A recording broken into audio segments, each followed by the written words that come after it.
Padidėjęs kraujo spaudimas, dar kitaip vadinama arterinė hipertenzija, yra sveikatos sutrikimas, su kuriuo susiduria maždaug trečdalis visų žmonių. Aukštas kraujo spaudimas gali būti labai pavojingas, gali sukelti nepataisomus kraujagyslių pažeidimus bei padidinti riziką susirgti širdies ir kraujagyslių, smegenų, inkstų bei kitų organų ligomis. Širdies ir kraujagyslių ligos – viena dažniausių mirties priežasčių Europoje. Visuomeniai nuolat organizuojamos įvairios prevencinės akcijos, daromi nemokami tyrimai, žmonės mokomi atpažinti šias ligas bei jų išvengti. Bet juk savimi pasirūpinti pirmiausia privalome mes patys. Savo sveikata reikia rūpintis nuolat. Savo sveikata, savo širdimi. Ir geriausia tai pradėti nuo savo asmeninio kraujo spaudimo, žinojimo ir kontrolės. Tam reikalingas patikimas kraujo spaudimo aparatas. Kiekvieno jūsų namuose, kiekvieno jūsų asmeninėje vaistinėlėje, kaip kiekvienas turime termometrą ar kitą būtinio naudojimo prietaisą. Norėtume atkreipti jūsų dėmesį, kad ir kokį matuoklį be pasirinktumėt spaudimui matuoti, labai svarbu pasirinkti taip pat tinkamą manžetę. Gamintojai siūlo labai įvairių formų ir dydžių manžečių, nuo standartinių iki padidintų. Tačiau jums reikia būtent jūsų rankos apimčiai atitinkančios manžetės. O jeigu šeimoje yra keli nariai, kuriems reikia matuoti spaudimą, siūlytume pasirinkti universalią manžetę, tinkančią bet kokios apimties rankai. Kaip būti tikriems dėl matavimo tikslumo? Ant manžetės esanti rodyklė padeda jums orientuotis, ar tinkamo dydžio manžetė pasirinkta.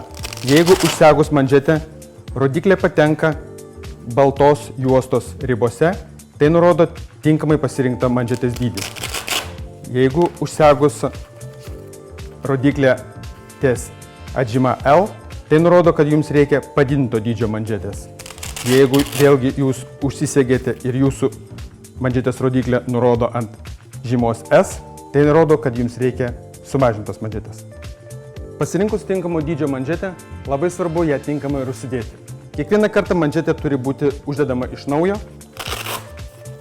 dedama vidurinėje žasto dalyje ir užsegama tokiam aukštyje, kad apatinis manžetės kraštas būtų porą centimetrų aukščiau vidinio rankos linkio.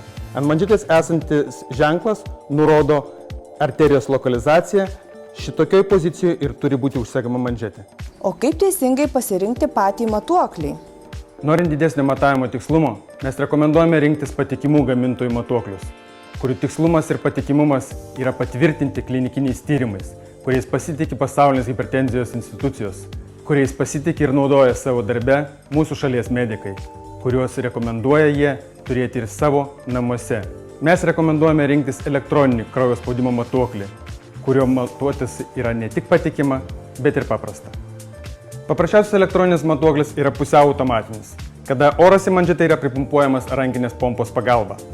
Tačiau norint išvengti klaidų, padaromų matuojantis pusautomačiu, mes rekomenduojame rinktis pilnai automatinį žasto tipo matuoklį. Šiuolaikiniai automatiniai kraujospaudžio matuokliai turi daug funkcijų, kurios padeda ne tik tiksliai, bet ir paprastai išmatuoti kraujo spaudimą. Tai reikia užsidėti jums tinkamo dydžio manžetę ir paspausti start mygtuką. Matuoklis pats automatiškai pripučia į manžetę oro ir pradeda matavimą. Dėka šiuolaikinių technologijų, kraujo spaudimas bus pamatuotas vieno pūtimo metu. Matuoklis pripučia į manžetę oro tiek, kiek reikia individualiai kiekvienam žmogui. Dėka 3-check technologijos, matuoklis automatiškai gali atlikti 3 matavimus iš eilės ir jums kaip rezultato pateikti šių matavimų vidurkį. Visa tai jūsų patogumui. Rūpinkite savo sveikata, rinkitės tik patikimų gamintojų matuoklius, juk nuo jų tikslumo priklauso jūsų sveikata, brangiausias žmogaus turtas.